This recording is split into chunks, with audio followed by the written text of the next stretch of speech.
जय हिंद दोस्तों, स्वागत है आप सभी का इस मंच पर। ये कोई साधारण मंच नहीं है। ये वो जगह है जहां बात सिर्फ खबरों की नहीं होती, बल्कि उस सच्चाई की होती है जो सीधे आपके जीवन को प्रभावित करती है। यहाँ शोर नहीं होता, यहाँ शब्दों की जिम्मेदारी होती है। यहाँ सनसनी नहीं होती, यहाँ तथ्य होते हैं। और आज जो हम बात करने जा रहे हैं वो सिर्फ एक अपडेट नहीं है, बल्कि लाखों परिवारों की आर्थिक धड़कन से जुड़ा हुआ विषय है। इसलिए इस पूरी चर्चा को अंत तक सुनिए, समझिए और अपने आसपास के लोगों तक जरूर पहुंचाइए। दोस्तों, देश के करोड़ों लोगों की रोजमर्रा की जिंदगी इस बात पर निर्भर करती है कि उनकी आय कितनी है और वो महंगाई के मुकाबले कितनी टिक पा रही है। जब हम केंद्रीय कर्मचारियों और पेंशनधारकों की बात करते हैं तो ये सिर्फ एक वर्ग नहीं होता, बल्कि एक पूरा तंत्र होता है जिसने अपनी जिंदगी देश की सेवा में लगा दी। और आज वही लोग इंतजार करते हैं उस फैसले का जो उनकी आर्थिक स्थिति को थोड़ा आसान बना सके। लंबे समय के इंतजार के बाद जो घोषणा सामने आई है उसने उम्मीद जरूर जगाई है, लेकिन उसके साथ कई सवाल भी खड़े कर दिए हैं। सरकार ने महंगाई भत्ते और महंगाई राहत को 58% से बढ़ाकर 60% करने का संकेत दिया है। सुनने में ये एक साधारण आंकड़ा लगता है, 2% की वृद्धि, लेकिन जब इसे आप अपनी सैलरी या पेंशन के संदर्भ में देखते हैं तब इसकी अहमियत समझ में आती है।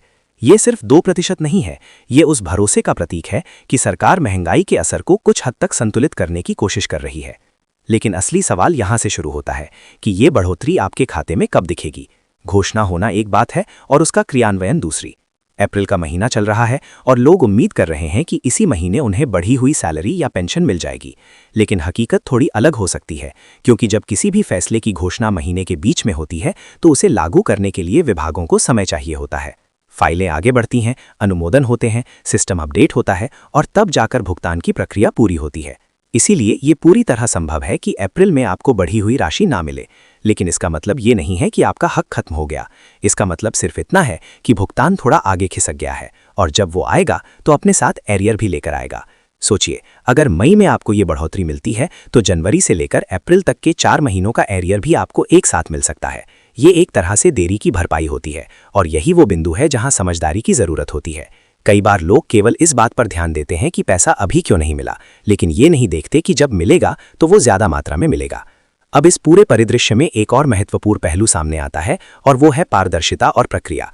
पेंशन प्रणाली में ये स्पष्ट रूप से निर्धारित किया गया है कि यदि किसी व्यक्ति को गलती से अधिक भुगतान हो जाता है तो उसकी वसूली की जा सकती है, लेकिन ये वसूली किसी मनमाने तरीके से नहीं हो सकती। इसके लिए एक तय प्रक्रिया है जिसमें सबसे पहले संबंधित व्यक्ति को सूचित करना अनिवार्य है। कम से कम 2 महीने का नोटिस देना जरूरी होता है।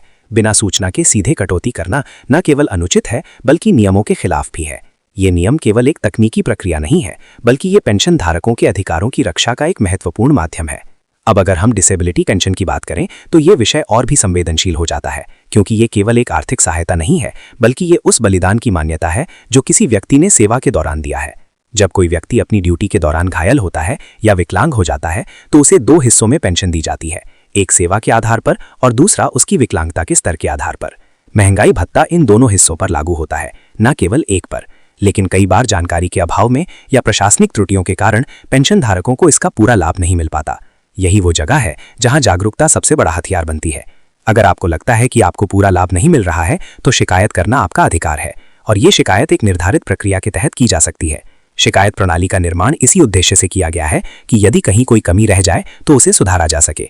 अब बात करते हैं एडिशनल पेंशन की। उम्र के साथ जरूरतें बदलती हैं, खर्च बढ़ते हैं, और यही वो कारण है कि एक निश्चित आयु के बाद पेंशन में अतिरिक्त राशि जोड़ दी जाती है। ये व्यवस्था विशेष रूप से 80 वर्ष या उससे अधिक आयु के लोगों के लिए बनाई गई है। लेकिन यहाँ भी कई बार देखने में आता है कि पात्र होने के बावजूद लोगों को इसका लाभ नहीं मिल पाता। ये केवल एक चूक नहीं है, बल्कि ये उस प्रणाली की कमजोरी को दर्शाता है जहां जानकारी और क्रियान्वयन के बीच अंतर रह जाता है।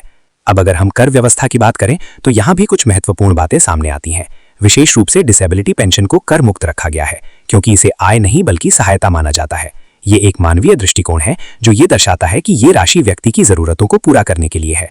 और अंत में जब हम भविष्य की बात करते हैं तो वहाँ कई महत्वपूर्ण मांगे सामने आती हैं। 8वें वेतन आयोग को लेकर जो चर्चा चल रही है उसमें कई बिंदु उठाए गए हैं, जैसे एडिशनल पेंशन की आयु सीमा को कम करना, पेंशन को टैक्स फ्री करना और महंगाई भत्ते के फॉर्मूले में बदलाव करना। दोस्तों, ये पूरी चर्चा केवल आंकड़ों और नियमों की नहीं है, बल्कि ये उस जीवन की कहानी है जो इन सब के बीच जिया जा रहा है। ये उन लोगों की कहानी है जिन्होंने अपना वर्तमान देश को दिया और अब अपने भविष्य के लिए सिस्टम पर निर्भर हैं। इसीलिए जरूरी है कि हम इन मुद्दों को समझें, इनके प्रति जागरूक रहें और जरूरत पड़ने पर अपनी आवाज उठाएं। यही इस मंच का उद्देश्य है और यही इस पूरी बातचीत का मकसद है।